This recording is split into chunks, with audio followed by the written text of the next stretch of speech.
Nous avons quitté Strasbourg parce que la guerre avait été déclarée le 2 septembre, mais nous sommes déjà partis le 28 août. D'abord parce que mon père ne voulait pas être pris sur les routes dans une grande cohue. Et comme la guerre était imminente, alors nous sommes partis avec des amis, avec un cortège de 2-3 voitures. Mon père, à ce moment-là, avait donc 42 ans, ma mère 41, et moi, j'étais une gamine de 13 ans. Je dois dire que je considérais ce voyage un peu comme une grande aventure. Nous sommes donc allés de ville en ville. Et nous avons fait des kilomètres et des kilomètres. Et nous arrêtant à chaque mairie, en se rapprochant du centre. Et à chaque fois, on nous disait, oui, il y a des départements qui sont désignés pour recevoir des réfugiés, mais ici, ce n'est pas les réfugiés du Bas-Rhin, allez donc voir plus loin. Cela a continué comme ça pendant quelques jours, au hasard des haltes. Finalement, nous sommes arrivés à Limoges, en Haute-Vienne. Et là, on nous a dit, vous êtes de Strasbourg, vous êtes de la ville de Strasbourg, votre département de repli, c'est la Dordogne, chef-lieu Périgueux.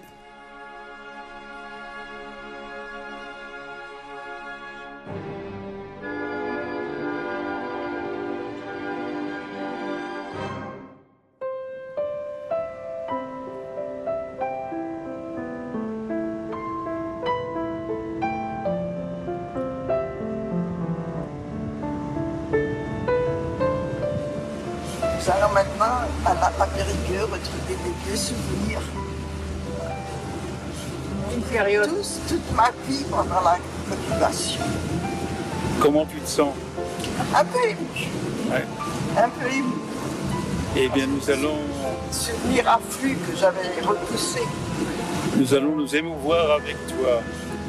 Sur place. Moi, je ne serais pas allée à Périgueux toute seule. Je suis contente d'y aller avec maman.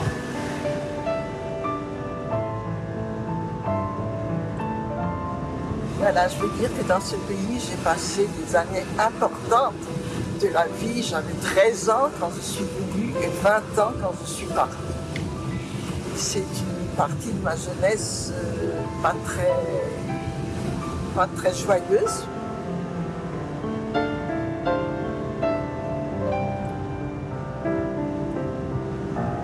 Pendant la drôle de guerre, il ne se passait rien du tout. Alors, il y avait des camps de TI, d'éclaireurs, on faisait encore des excursions, toutes à côté de Périgueux.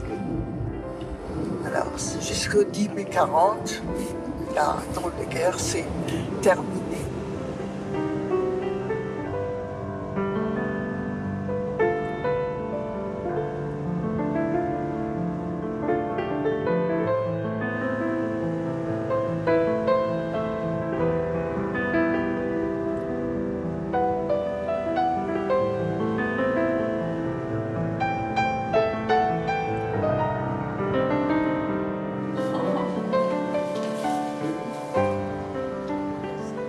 La synagogue.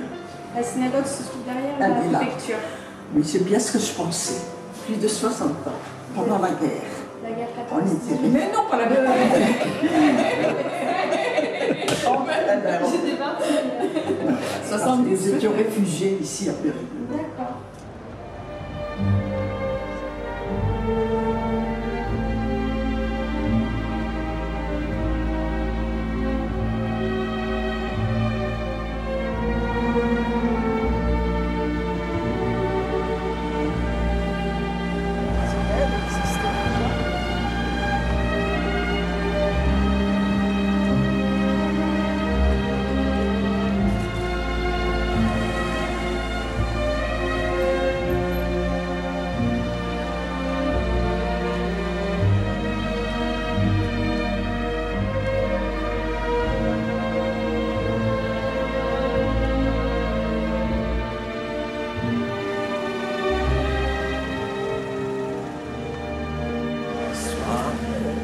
Est venue frapper à notre porte et dire qu'elle travaillait à la préfecture, qu'il y avait une liste où les hommes devaient être raflés et que le nom de mon père figurait sur cette liste.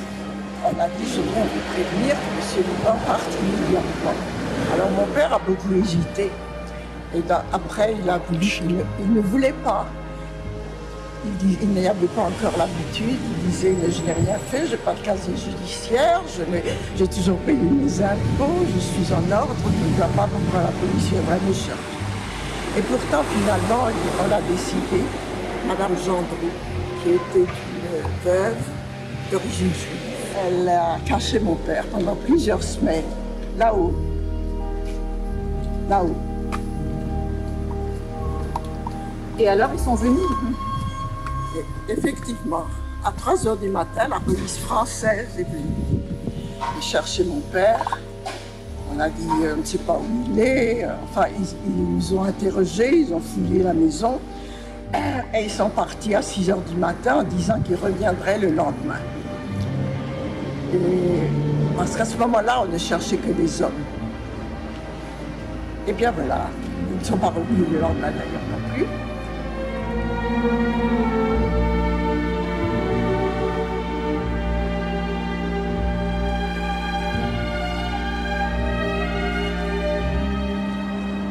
Nous arrivons 20 rue de la Boétie. C'était une maison petite à 2 étages. On nous a loué le premier étage qui se composait d'une grande chambre qui a été la chambre à coucher de mes parents qu'on a séparée, et puis un petit coin pour moi et un petit coin pour mon père qui après a eu des tapis à réparer. Il y avait une cuisine avec un balcon qui donnait sur un jardinet. Et dans ce jardinet, il y avait les toilettes et l'eau courante, nous l'avions. L'eau courante, nous l'avions. C'était les toilettes, il fallait donc redescendre. Nous nous sommes habitués à cela aussi, parce qu'il y a eu pire après.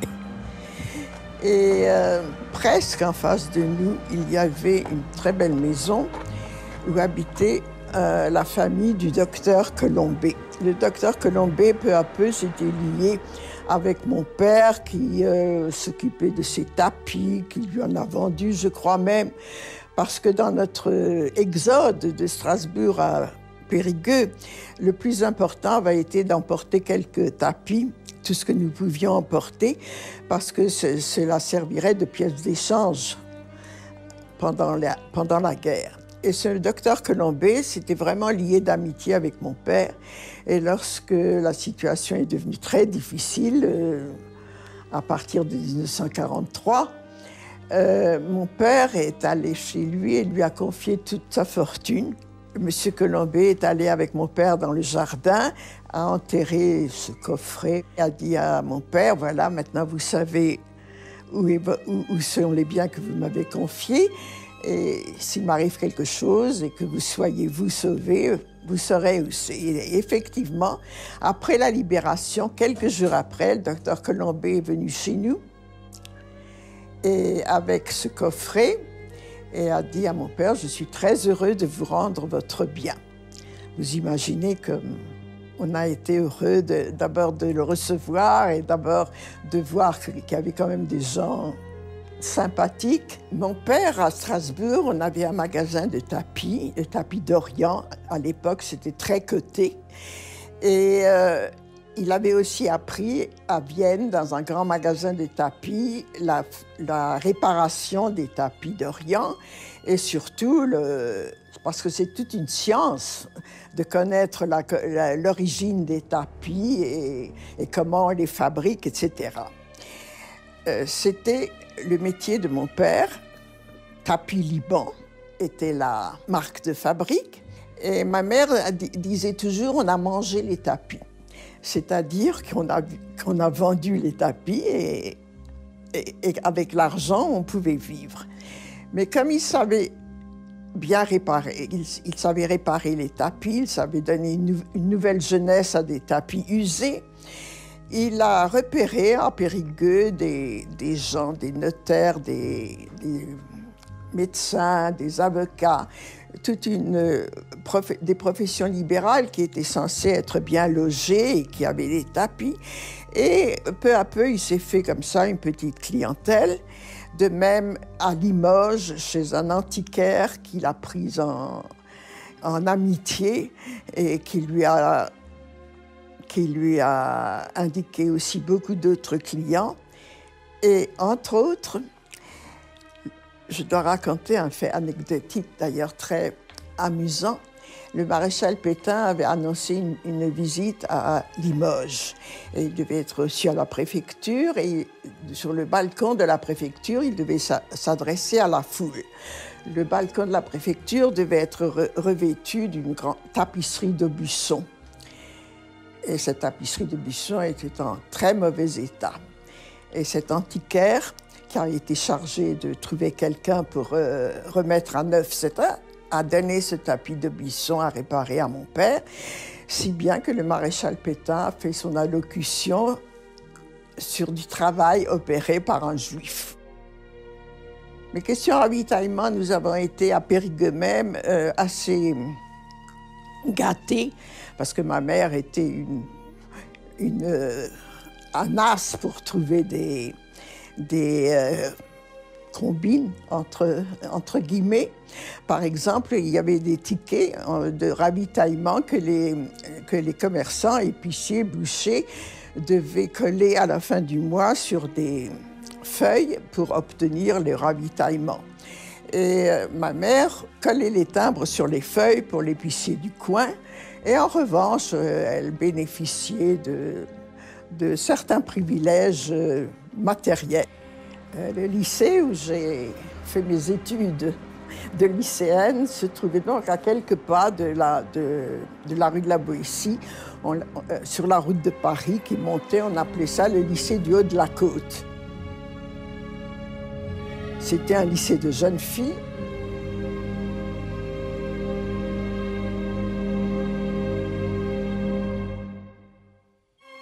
Alors que maintenant, c'est un collège mixte que je n'ai pas du tout reconnu. Un jour, on a été sélectionné une équipe de basketball pour aller jouer dans les environs. J'étais nulle en basketball, mais j'ai quand même su aller avec.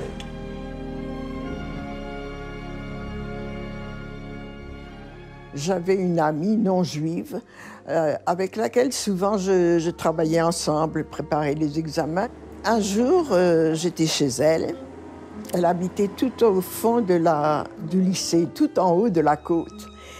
Et le quartier a été encerclé et des Allemands secondés par ce qu'on appelait les bicots. Ce jour-là, j'avais une carte d'identité qui n'était pas tamponnée. Mais quand ils ont vu ma carte, ils ont été soupçonneux, ça ne leur a pas plu. Et ils ont dit « Comme, viens avec nous ». Et je suis montée dans la voiture et ils m'ont amenée à la Gestapo. Je suis restée seule dans le bureau avec ce bico, qui parlait d'ailleurs allemand aussi. Il parlait allemand, français et sans doute autre chose aussi. Et j'étais assise en face de lui et il y avait une table qui nous séparait. Alors il me dit « Bon, maintenant tu es là, tu vas être bien gentil, tu vas nous raconter la vérité et d'abord tu vas nous dire que tu es juive. » Je dis « Moi, juive? Pas question, je ne suis pas juive. » Mais voyons, il me dit « Ça ne sert à rien de tergiverser, on voit que tu es juive, mais dis-le nous. » J'ai dit « Je vous assure, je ne suis pas juive, je ne peux pas vous dire que je suis juive, je ne suis pas juive. » Et à ce moment-là, il sort le revolver, il se penche à table, il pointe le revolver vers moi, il dit « Et maintenant, tu es juive ?» Je dis « Non, non, je ne suis pas juive. » J'ai enlevé les lunettes de soleil et je me suis penchée aussi et je lui dis « Regarde-moi, est-ce que j'ai l'air juive ?» Alors il me dit « Tu n'as pas l'air, mais je suis sûre que tu es juive. » J'ai continué à dire, ce petit jeu a continué, je ne sais pas combien de temps, tu es juive, non, oui, non. Quand tout à coup la porte s'ouvre et il y a un soldat qui vient et qui lui dit en allemand, il lui dit, quelqu'un que je n'ai pas entendu, un grand ponte qui vient d'arriver, il y a une réunion, il faut absolument que tu viennes. Il dit à mon gars. Et lui dis, je suis occupée. Il dit, non, non, il faut que tu viennes, c'est urgent et on veut que tu viennes. Alors il dit, qu'est-ce que je fais de celle-là? Il regarde, il dit, qu'est-ce que je fais de celle-là? Alors l'autre hésite, il lui dit, oh, on n'a pas le temps, laisse qu'elle foute le camp. Et moi, je n'ai pas bronché, j'ai fait semblant de ne pas comprendre, rien. Et alors le gars ouvre la porte et il me dit, fous le camp. Je dis, bon, je fous le camp. Il dit, Raus, fous le camp, quelque chose comme ça. Et je suis sortie. Et je suis rentrée à la maison par des chemins détournés, par des tas de détours, parce que j'avais peur qu'on me suive. Je ne croyais pas encore mes yeux, ni mes oreilles. Et je suis rentrée, je suis arrivée à la maison, j'ai grimpé l'étage, et maman a ouvert la porte, et là, je me suis écroulée. Et un jour, j'étais là, je crois que je sortais de la bibliothèque qui est là-bas. Et le Turturni a été encerclé par les feldgendarmes allemands. Et les feldgendarmes allaient d'une personne à l'autre, papier, papier, papier. Et moi, ce jour-là, j'avais la carte qui était en peu dessus. Je ne savais pas quoi faire. Le soldat s'approchait, papier, papier. Et il est devant moi, il dit papier. Et moi, je plonge la main dans ma poche, lentement, en me disant qu'un miracle arriverait peut-être. Et le miracle est arrivé parce que quelqu'un m'a tapé sur les épaules. Et c'était un type qui m'avait arrêté une fois et qui dit d'abord il me regarde et il me dit « Ah, tu croyais que tu m'avais échappé ?»« Non, non, je te retrouverai. Hein. » Et d'un ton un peu grivois. Et alors il dit au gendarme qui était là, qui attendait mes papiers, il dit « Laisse-la tranquille, je la connais. » Et c'est ainsi que je suis partie. Un des miracles.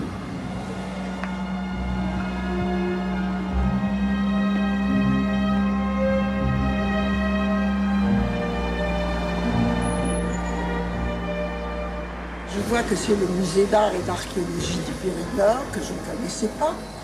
Et de mon temps, c'était la bibliothèque municipale. J'allais échanger des livres et j'allais lire ce qu'il fallait lire ici.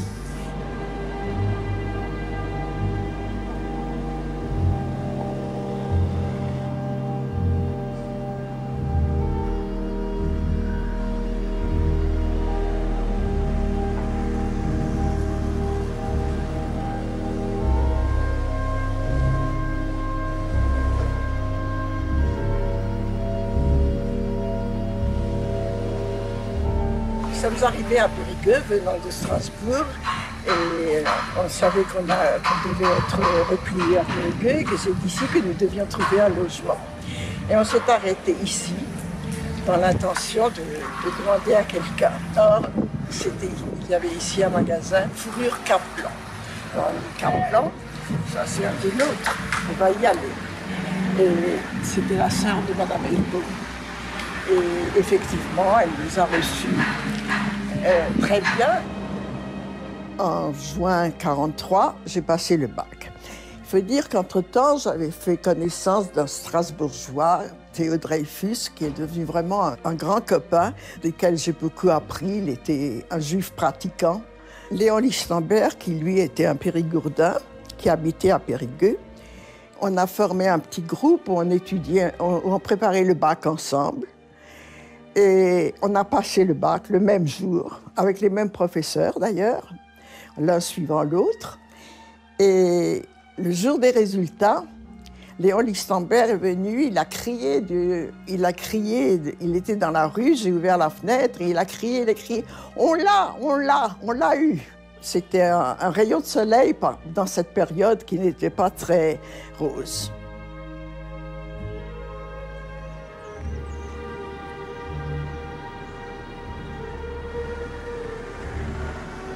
C'est Madame Verman. Alors, bonjour, je vous fais la bise. Je suis le fils de Léon. Oui, ça va. Ah bon? Ah bah écoutez, parce que votre prénom c'est? Alfred. J'essaie de me souvenir, parce qu'il m'a parlé de tellement de personnes. Donc vous disiez que vous venez de Strasbourg, c'est ça, vous allez me raconter tout ça. Il y a ma sœur qui va venir aussi. Ouais. Hein, je vous embrasse.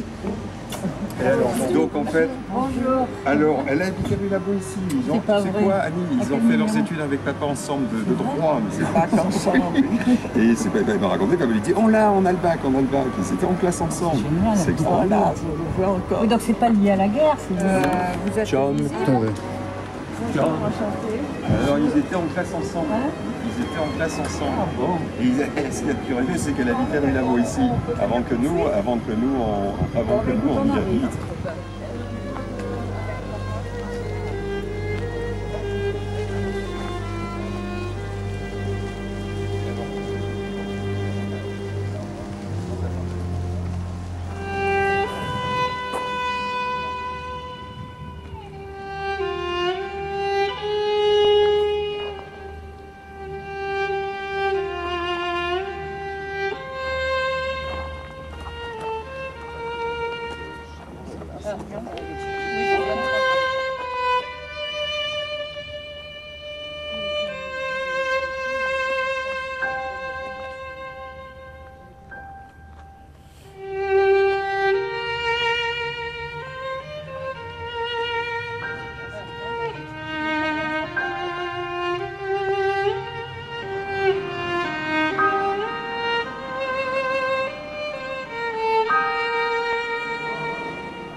Hier, ah oui, on commence les massacres chez les Alsaciens et chez les Alsaciens.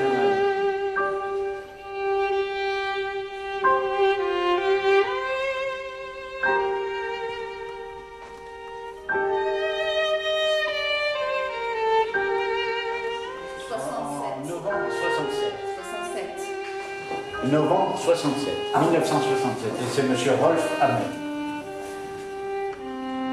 De mon temps, au début de la guerre, quand nous étions ici, la municipalité nous a octroyé une baraque au pont Saint-Georges. Et là-bas, pendant les fêtes, jusqu'en 1943,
montes et puis D'accord, bien sûr. on se regarde.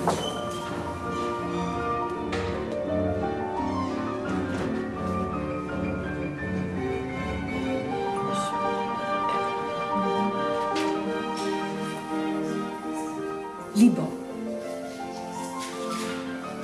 Isaac Liban. 4 décembre 96, il est né à Spripraf, c'est le nom, adresse 20 rue de la Boétie, masculin, X, sans doute pas trouvé quoi.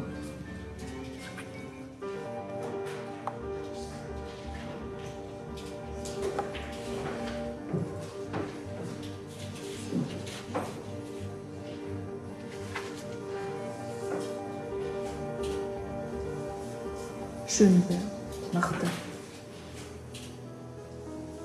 Au lycée où j'allais, je me suis liée d'amitié avec une fille, Annie Schönberg, qui était d'ailleurs aussi de Strasbourg et dont les parents connaissaient les miens, ce qui fait qu'on se fréquentait beaucoup. J'allais dans sa famille, elle allait dans la mienne et elle m'a présenté son frère.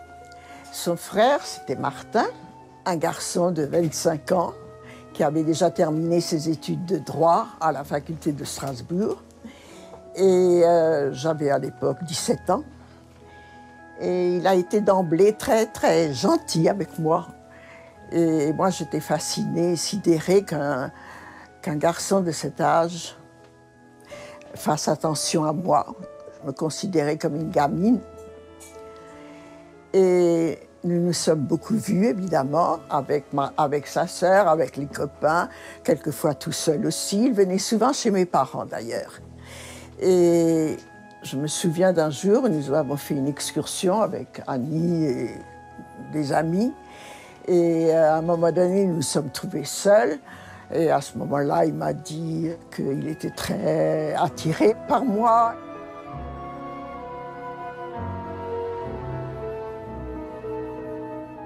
Je ne sais pas si j'étais vraiment amoureuse, mais enfin, j'étais sidérée et j'étais prête à l'admirer. Et comme ça, nous nous sommes retrouvés plusieurs fois et notre amitié a évolué. Et ce fameux soir où Madame Jordan est venue avertir mon père qu'il se trouvait sur la liste et qu'il devait se cacher, le même soir, elle est allée chez la famille Schönberg pour avertir que Martin devait se cacher aussi, qu'il était sur la liste. Et je ne sais pas pourquoi les parents de Martin n'ont pas pris cela au sérieux. Et ils ont dit, qu'est-ce que c'est que cette femme-là? Qui sait, c'est peut-être une provocatrice. Enfin, bref, Martin est resté à la maison. Et à 3h du matin, les policiers sont venus, ils ont trouvé Martin, ils l'ont embarqué et ils l'ont emmené à la caserne où étaient logés tous ceux qu'on avait raflés la nuit. Bon, le lendemain, évidemment, on a compté les absents et puis on a constaté que Martin était pris et qu'il se trouvait à la caserne. Et moi, j'ai pris une couverture, un panier de provisions, et j'ai couru à la caserne. J'ai demandé à voir Martin. Il est venu. Je lui ai donné ce que je lui avais apporté. Il m'a dit, Michele, on se verra à Lublin. Lublin était l'endroit, enfin, les gens parlaient de ça sans aucune preuve. Ça devait être un endroit où se trouvait une usine et les déportés devaient travailler dans cette usine. Et il avait très bon moral. Il était très costaud, il avait très bon moral. Il a dit, je travaillerai et je reviendrai. Michele. Un jour, je reçois une lettre à moi adressée. Dans l'enveloppe, il y avait une autre enveloppe également à moi adressée. Et dans cette enveloppe, il y avait un mot. Je suis un cheminot. Je travaille sur le trajet où est passé le train. Et sur le ballast, j'ai ramassé une carte qui semble vous être adressée et je vous l'envoie. Et j'ai ouvert Et j'ai vu cette carte, que je n'oublierai jamais, ni la carte, ni le texte, de ce train de plaisir qui m'envoie vers une destination inconnue. Je pense à toi et je t'adresse tous mes souvenirs.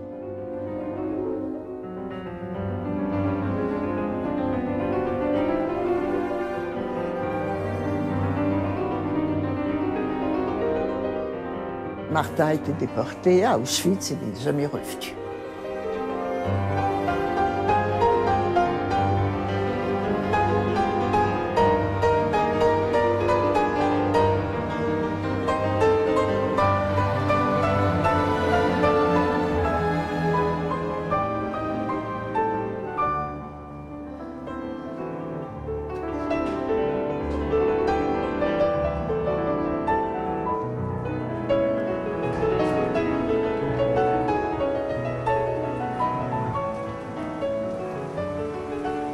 Voilà, Martin Schönberg.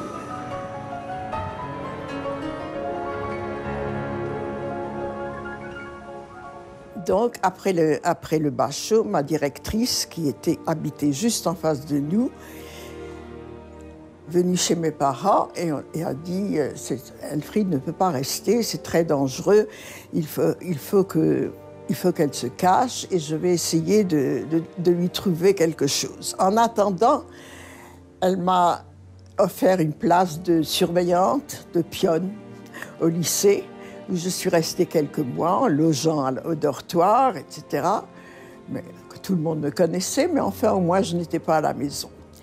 Et après quelques semaines, elle vient et elle dit à mes parents, j'ai trouvé un endroit et une famille pour Elfriede. C'est une famille d'industriels de Paris qui ont un manoir aux environs de Périgueux. Ils ont des enfants, ils ne veulent pas qu'ils fréquentent l'école primaire et ils cherchent une préceptrice qui s'occuperait de l'éducation des enfants. Moi, j'étais tout de suite d'accord parce que ça me plaisait beaucoup, ce rôle. Et mes parents, après s'être concertés, ont dit « Ça s'appelait le Puy d'Éliac ».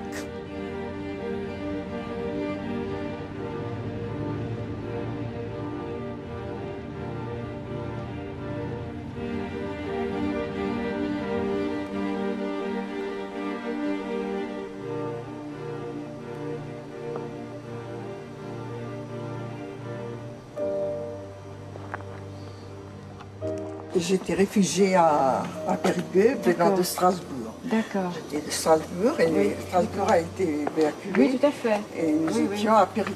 D'accord. Et lorsque la situation a commencé à se détériorer pour nous autres, bien sûr. alors ma directrice m'a indiqué, elle connaissait la famille Dezonné, je suppose. Et elle a demandé à la famille Dezonné de m'accueillir, qui m'ont accueilli très gentiment, bien que sachant que j'étais juive. Mais j'étais une petite fille à ce moment-là. Et alors on venait parce que par les bois, il y avait un chemin dans les bois, mais la maison de mes parents habitait au-dessus là-bas. Et donc je venais à pied par les bois pour jouer ici. Et alors avant, il y avait une autre famille, c'était des Gulliers. Et c'est pareil, un jour ils sont arrivés pour revoir la maison. Installez-vous. Oui, mais je me rappelle très bien des Dezonné. Et même, il y en avait une qui était un peu plus âgée que moi. Ils étaient trois, oui. Il y avait Jean et deux filles. Voilà. Et il y avait une cousine qui s'appelait Francine. Ça, c'est possible. Ça, je me rappelle. C'est elle qui s'occupait de tout. C'était l'intendante. Parce que moi, j'avais... je suis dans 36, donc vous voyez, je n'étais pas très vieille. Mais je n'étais pas aussi évident. Loin de là. C'est-à-dire qu'on a beaucoup transformé. J'ai une cuisinière électrique. Ah oui, là, dans mon petit coin de cuisine. C'était pas comme ça. Non, non, il n'y avait pas de cuisinière électrique à ce moment-là. Ça, je me rappelle, cette arbre qui donnait dans le jardin. Et puis un jour, il y a les Allemands qui sont rentrés dans le jardin, mais ils ne sont pas rentrés dans la maison. Et là, mais il y avait une chambre là-haut. Il y en a deux. Il y en a deux. Et j'en ai fait deux autres parce que j'ai 10 petits-enfants, donc il faut les... Et moi, je logeais dans une chambre en haut. Ah, d'accord.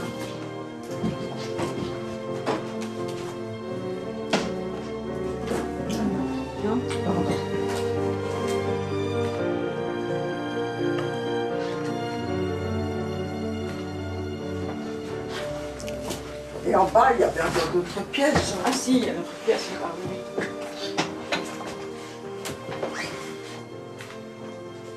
Mais c'était un grenier aussi. Ah oui, tout à fait. C'était un grenier.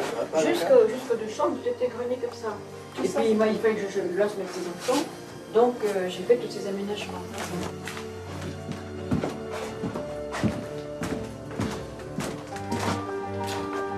Là, regarde. Il y avait un maquis près de Tout à fait. Sainte-Marie de Chignac. Oui. Qui avait fait sauter un pont, qui avait attaqué les Allemands. Et en représailles, ils ont emmené une dizaine d'otages et ils les ont fusillés. Quelque part par là. Alors, je sais qu'il y a une stèle à leur mémoire. Quand on va par Béliac, on va aller sur la Roquette. D'où est-ce que j'ai pu voir cette place où ils ont été fusillés? Je ne peux pas vous dire, papa. Moi, j'ai l'image devant mes yeux, et dans mon esprit, c'était d'ici, de ma chambre, que j'aurais entendu et vu. Ah, entendu peut-être, oui, parce que c'était pas très loin. Vu, je ne pense pas, mais entendu, oui, peut-être. C'était après Eliac, quand on va sur la Roquette. Je montrerai sur une carte, si vous voulez.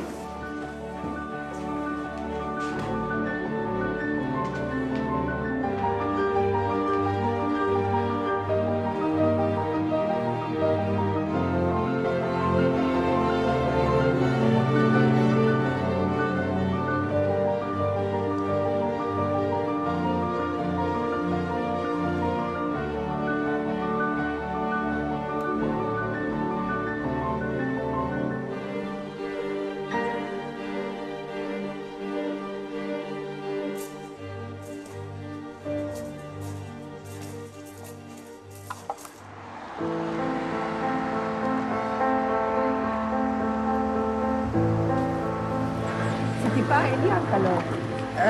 C'était là que ça s'était passé. Ben là, il y a eu 3 maquis de tués, là. Oui. Et là-bas, où oh, là-bas, 20, je ne sais plus combien. 25. Et la maison, il y a une maison là à gauche, on ne la voit pas avec les miens. Vous voyez où est le camion? Oui. Moi, j'habitais là, j'avais 19 ans à l'époque. Oui. Et alors, le petit jeune qui avait été tué là, c'était notre voisin. Il y avait des cerisiers tout le long de la route à l'époque des arbres. Ils avaient mis une corde. Vous vous rendez compte? Une corde pour arrêter les Allemands pour le bout de sa femme. Et alors, le 4 mars, quand ça s'est passé, avec ma tante, à l'époque, j'habitais la maison là à côté, et on avait des vaches, on avait été garder les vaches. Vous voyez, on mettait les vaches dehors à l'époque, c'était pas comme maintenant. Et alors, il arrive, j'étais avec ma tante sur le bord de la route, une petite route derrière le passage à niveau. Alors, oh, j'ai dit, qu'est-ce que c'est ces deux voitures? C'était les Allemands, mais des chefs. Quand ils les ont vus, ils sont vite venus par là, se camoufler, mais vous pensez qu'ils ont tiré, ils les ont tués. Et est-ce que vous vous rappelez de la fusillade du 24 mars? 27 mars. 27 mars. Là où il y avait les 25 ils ont otages. tué des 25 otages. Ah ben oui, sur les Versailles, là.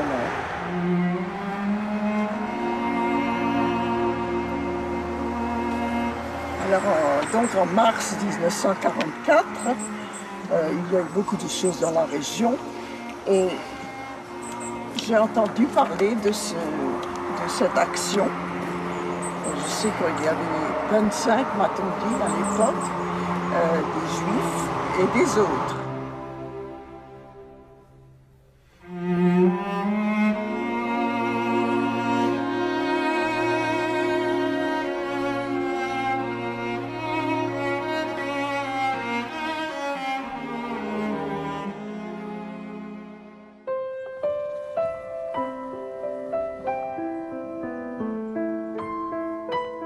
Saint-Céré, tu te rappelles que c'est là où il y a eu les aventures de la famille et de ton père aussi. Léon, mon mari, était dans une situation irrégulière et il venait de temps en temps voir son père, ses frères, ses sœurs. Un jour, où il y a eu des rafles aussi, où on a cherché, on a perquisitionné dans les maisons, Léon était dans la rue et il a été arrêté, on a examiné ses papiers et on l'a emmené à la gendarmerie. Et à la gendarmerie, à un moment donné, il est resté seul avec un gendarme. À un moment d'inattention, il a sauté par-dessus la fenêtre. Non, il a sauté, il a descendu la rampe, il est allé sur la rampe d'escalier, il a descendu, il a couru, et puis il a trouvé une bicyclette en bas et il l'a prise. Oui, il a trouvé la bicyclette, et évidemment il s'est enfui, et il y a une femme qui a crié « Le prisonnier s'est enfui, le prisonnier s'est enfui ». Et le gendarme, sans délo, n'avait aucune chance de le rattraper.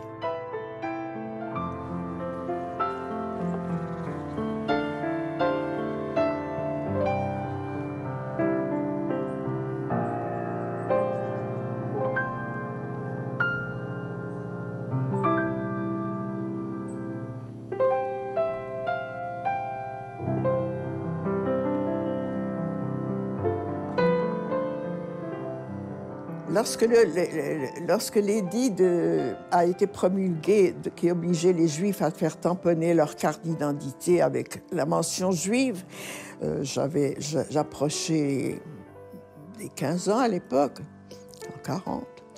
Et j'ai été prise d'une sainte colère et je trouvais que c'était... J'ai pris ma carte et même celle de mes parents et je suis allée au commissariat de police et j'ai dit, voilà mes cartes, vous allez me mettre le tampon juif parce que moi, j'ai pas honte d'être juif, mais vous devriez avoir honte de faire ça.